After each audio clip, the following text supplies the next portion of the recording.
कि वैसे आपको याद दिलवा दूं कि आपने जो प्रोजेक्ट फाइनेंस किया है उसके लिए मैंने एक और फाइनेंसर भी ढूंढा है। उसे भी आप ही की तरह software development and future hacking industry में काफी इंटरेस्ट है। आप ही की तरह उसका भी सोचना है कि future will depend on artificial intelligence. वैसे वो अपनी आइडेंटिटी रिवील नहीं करना चाहता है और ना ही आप अपनी आइडेंटिटी रिवील करना चाहती है, तो मैं एक चैट ग्रुप बनाता हूँ जिस पर आपका नाम होगा एक्स और उनका नाम होगा वाई। मेरे इस नए एंटी हैकिंग कोर्स को देश विदेश से काफी अच्छा रिस्पांस मिल रहा है।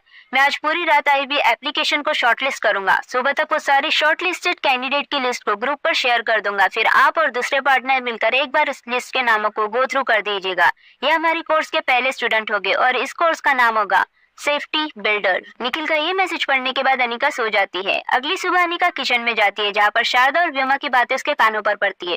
शारदा व्योमा से कह रही थी कि फिक्र मत करो बेबी, अरे तुमने इतनी मेहनत की है, तुम्हारा एडमिशन कैसे नहीं होगा। तभी व्योमा शारदा से कहती कि आप नहीं जानते आंटी, ये एकेडमी अभी नहीं है, मगर देश विदेश से काफी होनहार बच्चों ने इसमें एडमिशन के लिए एप्लीकेशन डाली है। पता नहीं मेरा सिलेक्शन होगा या नहीं। इस पर शारदा अनिका को टॉन्ट मारते हुए कहती है कि आप तो मेहनत करके यहाँ तक पहुंची हो, कोई लॉटरी की टिकट थोड़ी ना खरीदी थी आपने जिसका एक दिन पेपर में नंबर आया और आपके अकाउंट में करोड़ों रुपए आ गए। अनिका अच्छे से जानती थी कि शारदा उसे टॉन्ट मार रही है, मगर अनिका को ऐसी बातों से कोई फर्क नहीं पड़ता था। अनिका अपने खाने की प्लेट लेकर रूम में चली आती है।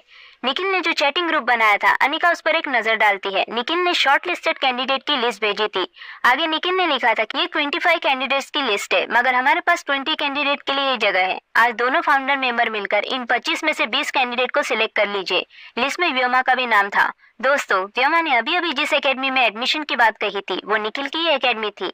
अनिका अच्छी तरह जानती थी कि व्योमा ने कल रात सिद्धार्थ का लैपटॉप हैक करके इंटेलिजेंस का गलत इस्तेमाल किया था। अनिका लिस्ट में से व्योमा का नाम हटा देती है और 20 कैंडिडेट सिलेक्ट करती है और अपने को फाउंडर को मैसेज करके पूछती है कि are you okay with this candidate.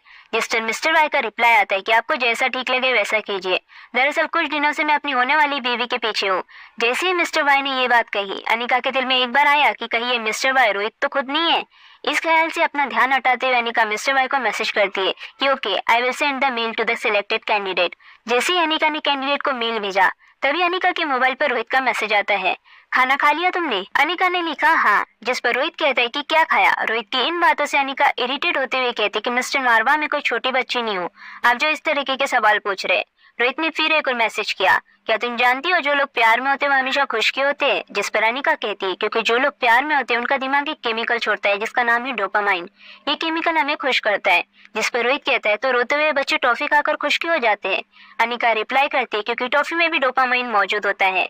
Rohit इस बात का जवाब देते हुए कहता है ओके, तो अब मुझे समझ में आया कि तुम मेरी टॉफी हो। रोहित का ये मैसेज पढ़कर अनिका ने अपना मोबाइल फोन धीरे से अपने माथे पर मारा। तभी रोहित का एक और मैसेज आया कि वैसे रिया यहाँ पर मेरे साथ बहुत खुश है, मगर हाँ, वो आपको मिस करती है। क्या तुम उससे आके मिलना चाहोगी? अगर तुम्हारा जवाब हाँ है तो मैं चाहता हूँ कि तुम मारवा हाउस आकर रिया से मिलो।